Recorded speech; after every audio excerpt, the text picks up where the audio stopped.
السلام عليكم ورحمة الله وبركاته. ازيكم جميعا؟ يا رب تكونوا بخير. اللهم صل وسلم وبارك على سيدنا محمد. ان شاء الله اخدكم النهاردة في قرية سياحية في مرسى مطروح، جميلة جدا جدا جدا واسعارها كويسة، هتعجبكم جدا. قضيت انا والاولاد النهاردة يوم، كنا لوحدنا في القرية السياحية، ما كانش فيه اي حد خالص، وهتشوفوا بنفسكم الاجواء كانت عاملة ازاي. ما كانش فيه اي حد معانا على الشاطئ، ولا اي حد معانا في البحر، ولا اي حد معانا في القرية. هيعجبكم قوي الاجواء. كوبايه الشاي بتاعتك كده وتعالي هفسحك فسحه حلوه قوي قوي. بصوا، اللي احنا شفناه من شوية دي كانت ألعاب للأطفال، الساعة فيها ب20 جنيه. عيبها الوحيد بس إن الأرض بتاعتها كلها رمل. فأنا ما حبيتش إن أولادي يلعبوا فيها عشان الرمل وكده. يعني هنبتدي نخش القرية دلوقتي. زي ما انتم شايفين فيها مسجد، اهي القرية كبيرة جدا منقسمة لجزئين، جزء يمين وجزء شمال. الجزء الشمال ده خاص بالقوات المسلحة، ليهم بوابة، القائمين على البوابة والقائمين على إدارة الجزء دوت كله قوات مسلحة.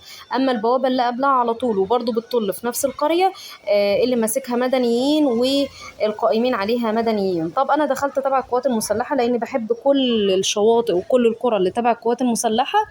آه، من حيث بقى النظافة، الناس محترمة جدا، أخلاق، أدب، في نظام، في نظافة. هنبتدي نخش كده مع القرية بقى وافرجكم على الأجواء عاملة ازاي. بصوا كده هنبتدي نخش. طبعا القرية كبيرة جدا جدا جدا جدا.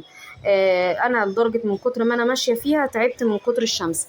طيب بصوا، بناء على ان انا كنت عاملة فيديو عن اسوأ شاطئ في مرسى مطروح، وكان جايب ما شاء الله 12,000 مشاهدة. جالي احد تعليق من احد المتابعين، سيدة يعني، قالت لي ان انا ظهرت في الفيديو وانت كده انتهكتي خصوصيتي. وكانت متضايقة جدا ومستاءة. فانا طبعا اضطريت ان انا اعمل الفيديو غير مدرج احتراما لخصوصيتها. وان طبعا اي فيديو احنا بننزله على اليوتيوب مش الغرض منه ان احنا نضايق بعض، بالعكس الغرض منه ان احنا نستفاد من بعض ونشارك بعض اي معلومه. فبناء عليه أنا على طول ان انا عملته غير مدرج، وعشان ما بقاش ظلمت حد، وربنا يكفينا شر دعوه اي حد مظلوم. مش مستاهله، يعني الموضوع مش مستاهل. فبناء عليه هي لفتت نظري برضو لنقطه انا ما كنتش واخده بالي منها، ربة ضاره نافعه، ان انا لما اصور في اماكن عامه ما اجيبش اي حد بوشه. فقررت ان انا لما انزل النهارده انزل بدري علشان ما انتهكش خصوصيه اي حد موجود في الشاطئ. لما نزلت وظهر معايا احد النزلاء من شويه كان في البسين، استاذنت وقلت له سمحت ممكن اصور؟ قال لي صوري. قلت له حضرتك هتظهر على اليوتيوب؟ قال لي عادي عادي عادي، وكان بيضحك بمنتهى البشاشه.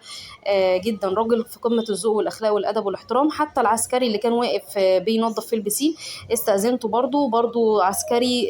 مش عايزه اقول لكم قمه في الادب والاخلاق، يعني ناس كلها محترمه محترمه محترمه. انا ببقى سعيده جدا لما بقضي يوم في اي قريه او اي شاطئ تبع القوات المسلحه، بحس بامان بصراحه فيها.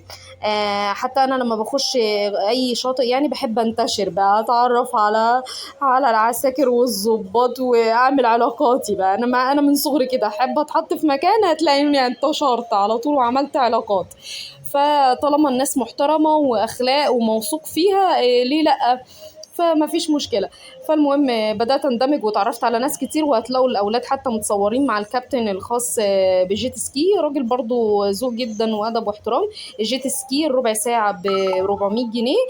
والكابتن محترم جدا جدا، يعني لدرجه ان الاولاد كلهم كانوا سايبين الشاطئ وقاعدين يلعبوا معاه ويتكلموا معاه ويحكوا له قصص وحكايات من كتر حبهم فيه. انسان بشوش جدا، صغير في السن، بس ربنا يصلح حاله يا رب ويوسع عليه.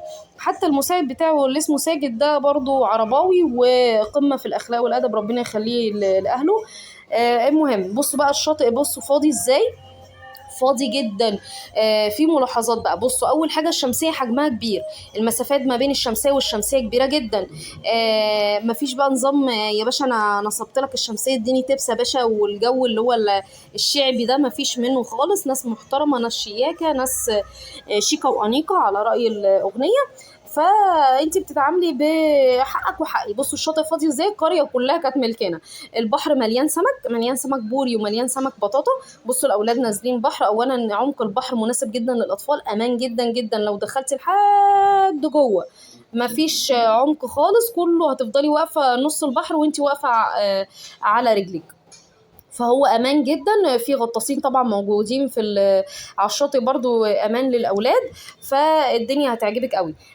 بصوا الشماسي والكراسي، وطبعا في الشازلونج ده تحفه هيعجبكم جدا. آه، كل ده زي ما انا قلت لكم ان دخول القريه بيبقى ب 100 جنيه. تمام. اما الجزء الثاني خاص بالمدنيين، الدخول ب 250. طب ليه ده غالي؟ هقول لكم انا بقى الفكره في ايه. الفكرة يا جماعة ان القرية السياحية بتاعت تيبا روز دي في الجزء الاولاني بتاع القوات المسلحة في بسين ممنوع نزول المدنيين فيه تماما. المدنيين ممنوع ينزلوا في البسين، خاص بالقوات المسلحة فقط.